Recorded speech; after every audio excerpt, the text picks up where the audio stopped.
Friends, welcome to Cognizance IAS. आज के mains answer writing practice में हम लोग कल के क्वेश्चंस को डिस्कस करने वाले हैं। कल के मेंस आंसर राइटिंग के क्वेश्चंस को एनालिसिस करने वाले हैं कि किस तरीके से हम लोग intro, body part and conclusion को लिखने वाले हैं। हम लोगों ने एक प्रोग्राम बनाया था जिसमें हम लोग 40 क्वेश्चंस डालने की बात किया था, जिसे पहला डे हम लोगों ने एक क्वेश्चंस डाल चुके हैं ज्योग्राफी से और एक करेंट अफेयर से। तो चलिए चलते हैं कल के क्वेश्चंस को एनालिसिस के लिए। तो यहाँ पे हम लोग देख रहे हैं कि daily mains answer writing analysis programme में कल के क्वेश्चंस 22 मई 2020 के यहाँ पे जो हम लोग क्वेश्चंस हैं दिए गए हैं करंट अफेयर से रिलेटेड हैं। Discuss the significance of the labour law in the industrial growth of India. तो ये क्वेश्चंस क्यों पूछे गए हैं, ये क्वेश्चंस का यूज कहाँ पे है। देखिए, हम लोग यूपीएससी के जीएस पेपर टू में एम्प्लॉयमेंट चैप्टर है, वहाँ से भी ये क्वेश्चन आ सकते हैं। एंड जीएस पेपर 3 में इकोनॉमिक या इंडस्ट्रियल ग्रोथ से भी ये क्वेश्चन की पूछने की संभावना ज़्यादा है। तो सबसे पहले यहाँ पे हम लोग ये देखते हैं कि discuss the significance of the labour law in the industrial growth of the India, that is the key demand of the question. क्या है इसका डिमांड क्वेश्चन को लेकर के। तो यहाँ पे सबसे पहली बात है कि roles of the labour law in India and its impacts on the industrial growth of the India, ये एक्चुअल क्वेश्चन पूछा गया है। तो इस जगह पे इस क्वेश्चंस को फ्रेम करने के लिए सबसे पहले हम लोग क्या करेंगे कि इसका intro part, body part and conclusion part को लिखेंगे। तो यहाँ पे एक वर्ड आता है डिस्कस, और यहाँ पे सबसे पहले हम लोग वर्ड्स को चूज करेंगे, डिस्कस एंड लेबर लॉ, जिसका हम सिग्निफिकेंस बताना है किनके लिए, इंडस्ट्रियल ग्रोथ का।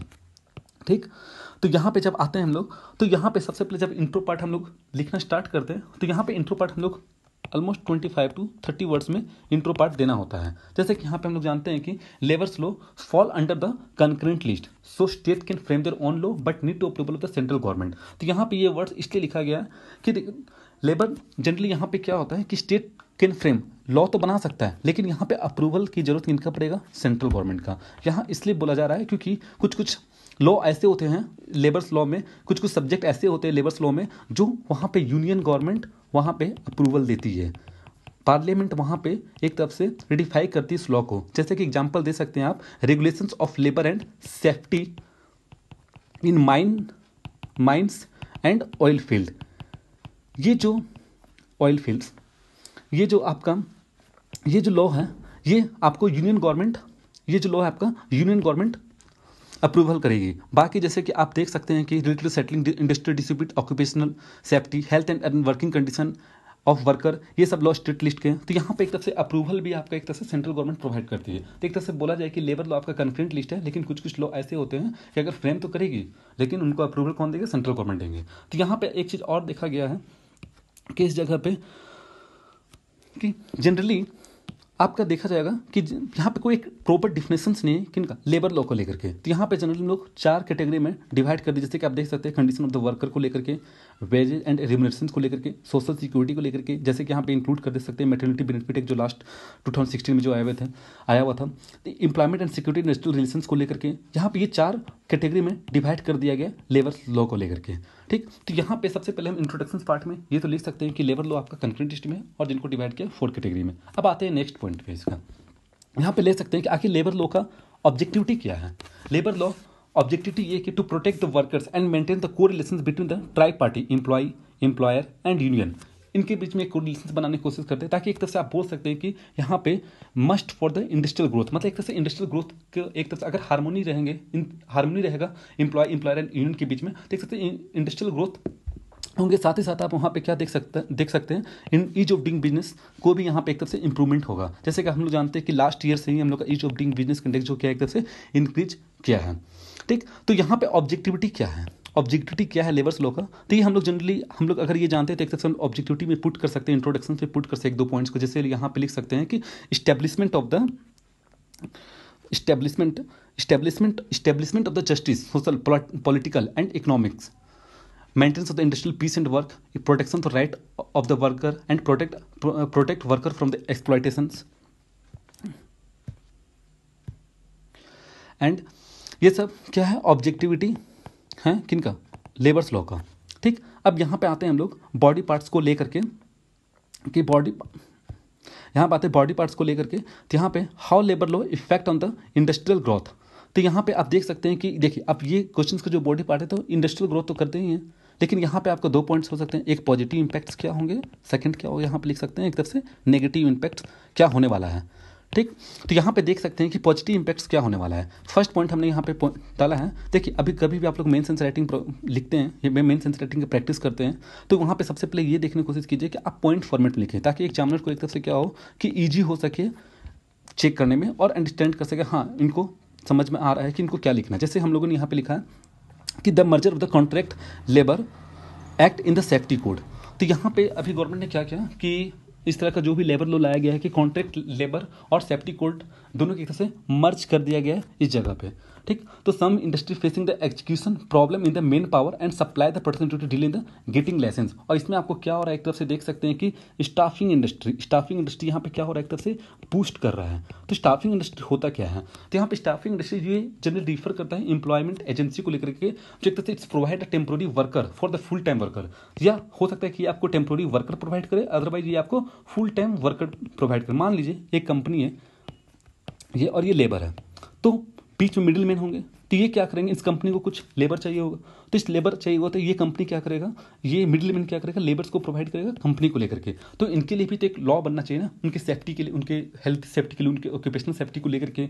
तो वो लॉ प्रोवाइड, वो एक तरफ से क्या होता था पहले उस तरह का एक तरह से मर्जिंग नहीं था आपका contract labour act and safety code को लेकर के। तो अगर ये मर्ज हो चुका है तो एक तरफ से इजी वे टू आपको क्या होगा, एक तरफ से लाइसेंस बहुत जल्दी मिल जाएंगे, तो डिले नहीं हो सकता है एक तरफ से, और एक तरफ से बोल सकते हैं कि यहाँ पे आपका जॉब क्रिएशन भी होगा काफ़ी ज़्यादा। ठीक, ईज ऑफ डूइंग बिजनेस में आपका इंप्रूवमेंट होने वाला है। ठीक, तो इससे आपको क्या होगा, स्टाफिंग इंडस्ट्री में आपका ग्रो हो सकता है। ठीक, अब आते हैं दूसरे पॉइंट में, industrial discipline act 1947, industrial establishment act provide to harmony between the workers and industry. तो एक तरफ से ये आपको प्रोटेक्ट करता है, जो अभी हम लोगों ने बात किया यहाँ पे प्रोटेक्शन और राइट ऑफ द वर्कर के बारे में बात करते हैं यहाँ पे। ठीक, right of the worker and protect worker from the exploitation. तो ये सब आपका लॉ क्या करेगा, इससे प्रोटेक्ट करेगा किनको, वर्कर को लेकर के प्रोटेक्ट करेगा। एक तरफ से क्या होगा, हार्मोनी बना के रखेगा, या एक तरफ से क्या कहते हैं पीस बनाए रखेगा इंडस्ट्री के साथ। ठीक, अब आते हैं यहाँ पे easing the labour law to attract the investment and encourage the industrial activity. यहाँ पे क्या कह सकते हैं कि easing the labour law to attract the investment and increase the industrial activity. तो एक तरफ से ये लेबर लॉ क्या करता है, इन्वेस्टमेंट एक तरफ से अट्रैक्ट करेगा और एक तरफ से इंडस्ट्रियल एक्टिविटी को बढ़ावा देगा, तो इससे क्या होगा, ग्रो हो सकता है, इकोनॉमिक ग्रोथ हो सकता है काफ़ी अच्छे तरीके से। लेकिन यहाँ पर भी कुछ पॉइंट ऐसे होते हैं जो एक तरफ से नेगेटिव इंपैक्ट डालते हैं इंडस्ट्रियल ग्रोथ को लेकर के। ठीक, तो यहाँ पे नेगेटिव इंपैक्ट क्या क्या हो सकते हैं, पहला पॉइंट हम लोग लेते हैं यहाँ पे complex set of the law. देखिए लॉ आपका यहाँ पे हम लोग को पहले ही जानते हैं कि देखिए स्टेट गवर्नमेंट भी बनाती है और सेंट्रल गवर्नमेंट भी बनाती है। तो यहाँ पे स्टेट गवर्नमेंट यहाँ पे क्या कर रही है, स्टेट गवर्नमेंट 200 लॉ बना चुकी है, सेंट्रल गवर्नमेंट यहाँ पे क्या है 50 लॉ बना चुकी है। इतने सारे लॉ बन गए, यहाँ पे कोई प्रॉपर डिफिनेशन नहीं है लेबर लॉ का। एक प्रॉपर डिफिनेशन होना चाहिए लेबर लॉ का, ताकि एक तरफ से क्या हो सके, कॉम्प्लेक्सिटी कम हो सके यहाँ पे। और ये कॉम्प्लेक्सिटी आपका क्या करता है, एक तरफ से कॉम्प्लेक्सिटी आपका एक तरफ से ये आपके करप्शंस को इंक्रीज करता है, साथ ही साथ ये आपको क्या करेगा, एक्सप्लॉइटेशन ऑफ वर्कर भी काफ़ी ज़्यादा होने लग जाएगा। तो यहाँ इस जगह पे तो ये आपका कॉम्प्लेक्सिटी ऑफ द वर्कर को हम लोग को क्या करना चाहिए, रिड्यूस करना चाहिए। एक तरह से लेबर लॉ का एक तरह से नेगेटिव इंपैक्ट पड़ता है किनकी एक तरफ, इंडस्ट्रियल ग्रोथ में नेगेटिव इंपैक्ट पड़ता है। और सेकंड पॉइंट अगर हम बोलते हैं कि 90% of the worker are engage in the unorganise sector. देखिए बहुत सारे लॉ जो हैं लेबर लॉ हैं वो फॉर्मल सेक्टर के लिए बने हुए हैं, फॉर्मल सेक्टर के लिए क्या हुआ है, बना हुआ है।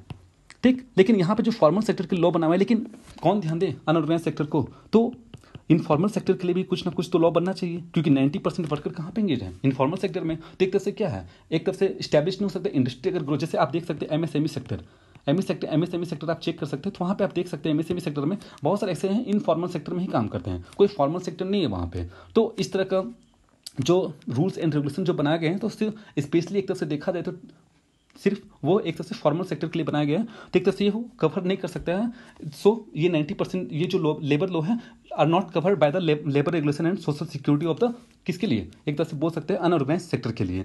अब आते हैं some subject of the labour law, some subject of the labour law falls in the new list and some in the concurrent list. ये हम लोग ऑलरेडी डिस्कशन कर चुके हैं कि कुछ सब्जेक्ट ऐसे होते हैं लेबर्स लॉ के जो एक तरफ से कंकरेंट लिस्ट में होते हैं और एक तरफ से स्टेट लिस्ट में होते हैं। एक तरफ से ये कॉन्फ्लिक्ट क्रिएट करते हैं स्टेट और यूनियन के बीच में। तो एक तरफ से यहाँ पे जो लॉ होते हैं, मेकिंग लॉ बनाने के जो पॉलिसी बनाए जाते हैं लेबर्स लॉ को लेकर के, इंप्लीमेंटेशन होते हैं, वो एक तरफ से डिले हो सकते हैं। एक तरफ से वो अच्छे तरीके से इंप्लीमेंटेशन नहीं हो सकता है लॉ को लेकर के, पॉलिसी लॉ को लेकर के। एक तरफ से वो एक तरफ से एक तरफ से वो एक तरफ से क्रिएट कर रहा है कि लेबर लॉ एक तरफ से कॉन्फ्लिक्ट क्रिएट कर रहा है किसके किसके बीच में, यूनियन और स्टेट गवर्नमेंट के बीच में। तो ये देखिए यहाँ पे जनरली ये जो क्वेश्चंस पूछा गया था, तो ये क्वेश्चंस पूछने के पीछे डिमांड क्या था, तो यहाँ पे जो डिमांड था ये अभी हाल फिलहाल जो कोविड-19 आया है तो उसमें क्या हुआ कि आप लोग जानते हैं कि UP government and MP government और कुछ स्टेट गवर्नमेंट ने यहाँ पे क्या किया कि यूपी एंड एमपी गवर्नमेंट ने लेबर लॉ में चेंज लाया। क्या लेबर लॉ में चेंज लाया, जैसे कि आप जानते हैं कि एमपी में क्या हुआ कि 8 आवर टू 12 आवर में इंक्रीज कर दिया।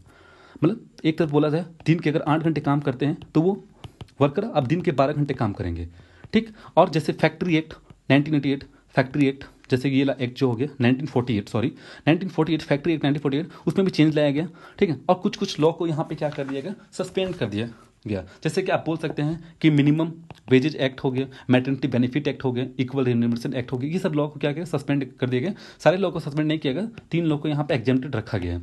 जैसे आप ले सकते हैं बॉन्ड लेबर सिस्टम एक्ट ले सकते हैं आप, employee compensation act, building and other construction work act, ये सब क्या है, ये सब सस्पेंड नहीं किया। बाकी और सब लॉ जैसे हो गए मिनिमम वेज वो सब सस्पेंड कर दिया गया। तो यहाँ पे ये इशू थे, इसलिए इस लेबर लॉ को एक तरफ से चेंजिंग लाया गया बहुत दिन बाद। तो यूपी गवर्नमेंट 3 साल के लिए चेंज किए हैं और एमपी गवर्नमेंट 1000 डे के लिए चेंज किए। तो ये सब क्या है, एक तरफ से चेंजिंग आया गया, इसीलिए क्वेश्चन को पूछा गया था करंट अफेयर में। ओके, अब जाते हैं यहाँ पे कंक्लूजन्स के पार्ट को लेकर के कि कंक्लूजन आखिर में यहाँ पे हम लोग को किस तरीके से समराइज करना होता है, ठीक। तो यहाँ पे अगर हम लोग देखते हैं कि जो आपका कंक्लूजन होता है आपको एक तरह से पूरा का पूरा जो आप लिखे हैं बॉडी पार्ट्स को लेकर के वो आपको यहाँ पे इंक्लूड करना होता है। तो जैसे कि यहाँ पे लिख सकते हैं कि labour law need to change time to time, obviously बात है टाइम टू टाइम यहाँ पे चेंज करने की जरूरत है। It will beneficial for the industrial and job creation, so also need to the labor reforms including the code on occupation safety will reduce the hassle and paper for the industry and whether improve the productivity। यहाँ पे बोला जैसे कि आप जानते हैं कि labour reform जो होता है, ठीक ना, तो ये लेबर रिफॉर्म एक तरफ से क्या है, ये एक तरफ से आपका स्ट्रक्चरल इकोनॉमी को चेंज कर रहा है, स्ट्रक्चरल इकोनॉमी को चेंज करेगा।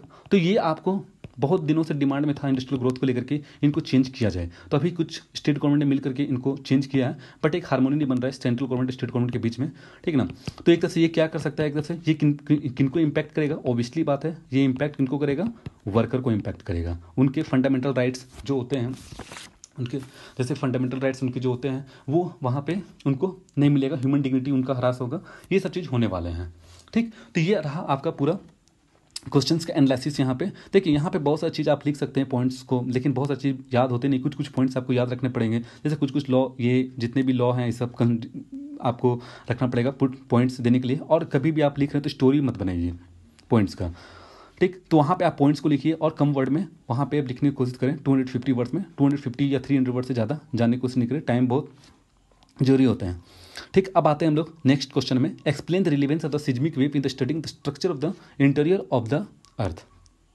ओके, देखिए यहाँ पे क्या है ना कि आप लोगों को पता होगा ये स्ट्रेट फॉरवर्ड क्वेश्चन हैं, ये क्या है, एक तरह से ये स्ट्रेट फॉरवर्ड क्वेश्चन है। तो यहाँ पे आप लोग को डिमांड क्या है क्वेश्चंस को लेकर के, यानी यहाँ पे डिमांड क्या किया जा रहा है। जैसे कि यहाँ पे 2 पार्ट्स में बॉडी को आप लिख सकते हैं। पहला पार्ट यहाँ पे आप लिख सकते हैं बॉडी को, जैसे 2 पार्ट में बॉडी को, जैसे पहला पार्ट आप लिख सकते हैं कि एक्सप्लेन द सिज्मिक वेव। आप एक्सप्लेन कीजिए सिज्मिक वेव को लेकर के और उसके टाइप्स को लेकर के। जैसे कि हम लोग जानते हैं कि बॉडी वेव होता है, एक होता है आपका सरफेस वेव होता है, body wave P and S wave होते हैं, ठीक ना, और surface wave L and S wave होता है, ठीक। और बॉडी वेव P जो होते हैं तो आपके वो solid liquid and gas all medium में यहाँ पे क्या होते हैं, ट्रैवल करते हैं, जबकि S wave only solid medium में ट्रैवल करेंगे। तो इनका प्रॉपर्टी होता है, ठीक। तो यहाँ पे जनरली हम इनके प्रॉपर्टी को यहाँ पे शो करेंगे, यहाँ इनके प्रॉपर्टी को लिख देंगे अच्छे तरीके से। एंड सेकेंड पार्ट में यहाँ पे हम लोग लिखने के लिए लिखना होगा कि role of the seismic wave, आपका role of the seismic wave, आपका सिज्मिक वेव का रोल क्या है कि हम लोग अच्छे तरीके से स्टडी कर सकते हैं किनका, internal structure of the earth के बारे में हम लोग अच्छे तरीके से स्टडी कर सकते हैं। सो ये 2 पार्ट में आप लोग को बॉडी को एक्सप्लेन करना होगा। तो फर्स्ट ऑफ ऑल हम लोग चलते हैं इंट्रो पार्ट में, यहाँ पे देखते हैं कि इंट्रो में आप लोग यहाँ पे क्या लिख सकते हैं। यहाँ पे इंट्रो ने बहुत अच्छा पॉइंट्स दिया हुआ है। जैसे आप देख सकते हैं कि structure of the earth deep interior can not be study directly but geologist use seismic wave to understand the interior structure of the earth. Okay, so seismic wave is in direct source of the information about the interior. तो यहाँ पे हम लोग को पता है कि अगर हम लोग internal structure of the earth के बारे में स्टडी करते हैं तो 2 टाइप के सोर्स होते हैं इन्फॉर्मेशन लेने के लिए, एक इनडायरेक्ट सोर्स होते हैं और एक होते हैं हम लोग के डायरेक्ट सोर्स होते हैं, ठीक। तो जो इनडायरेक्ट सोर्स होते हैं वो हम लोग का सिज्मिक वेव हो गए। इससे हम लोग को पता चल जाता है बहुत अच्छे तरीके से कि इंटरनल स्ट्रक्चर ऑफ द अर्थ क्या है, और मेट्रोइड्स के बारे में ये भी हम लोग इनडायरेक्ट सोर्स में आता है। डायरेक्ट सोर्स में क्या होगा, एक तरह से आप ले सकते हैं यहाँ पे ड्रिलिंग एंड माइनिंग, ठीक है। ये सब क्या है आपका एक तरह से डायरेक्ट सोर्स है। जैसे कि हम लोग को मालूम है कि 12 किलोमीटर ड्रिलिंग किया गया था कहाँ पे, कोला पेनिसुला में, लेकिन ये आपका ज़्यादा इन्फॉर्मेशन प्रोवाइड नहीं करता, कौन, डायरेक्ट सोर्स। लेकिन इनडायरेक्ट सोर्स आपको ज़्यादा इन्फॉर्मेशन प्रोवाइड करता है, जिसमें सिज्मिक वेव आपका इनडायरेक्ट सोर्स में आता है। ठीक, अब आते हैं यहाँ पे कि सिज्मिक वेव होता क्या है। एक्सप्लेन करना था हम लोग को बॉडी पार्ट को लेकर के, तो वही एक्सप्लेन किया गया। ये फर्स्ट पार्ट हुआ। Seismic wave, the wave energy that travels through the Earth's layer and are the result of the earthquake, volcanic eruption and magma movement etc. तो यहाँ पे वही सब चीज़ देख सकते हैं कि हम लोग ने टाइप्स को अच्छे तरीके से यहाँ पे डिफाइन किया हुआ है। ठीक, अब यहाँ पे आते हैं कि देख सकते हैं कि surface wave is the more destructive than the body wave due to the high amplitude. यहाँ हम लोग को पता है अच्छे तरीके से, ये मान लीजिए कि अर्थ है, ओके, ये अर्थ है, ठीक। यहाँ पे फोकस है, सॉरी यहाँ पे फोकस, ये अर्थ है, यहाँ पे फोकस है, और ये आपका ट्रैवल कर रहा है कौन सा वेव, बॉडी वेव। और ये जब भी सरफेस पे टच करेगा, इनको हम लोग कहेंगे एक तरह से सरफेस वेव कहेंगे। तो इसलिए कहा जाता है कि बॉडी वेव आपका क्या है, moving in all the direction travelling the interior of the अर्थ। मतलब ये बॉडी के अंदर में ट्रैवल करता है कौन सा, बॉडी वेव। सरफेस वेव आपका सरफेस वेव करता है, जिस कारण आपका सरफेस वेव क्या है, एक तरफ से इज द मोर डिस्ट्रक्टिव होता है आपका बॉडी वेव से, और इसके पीछे रीजन इसका हाई एम्पलीट्यूड को लेकर के। ठीक, बस इतना ही आपको लिखना है कि सिज्मिक वेव क्या है और उनके टाइप्स को लेकर के। अब आते हैं उनका सेकेंड पार्ट में।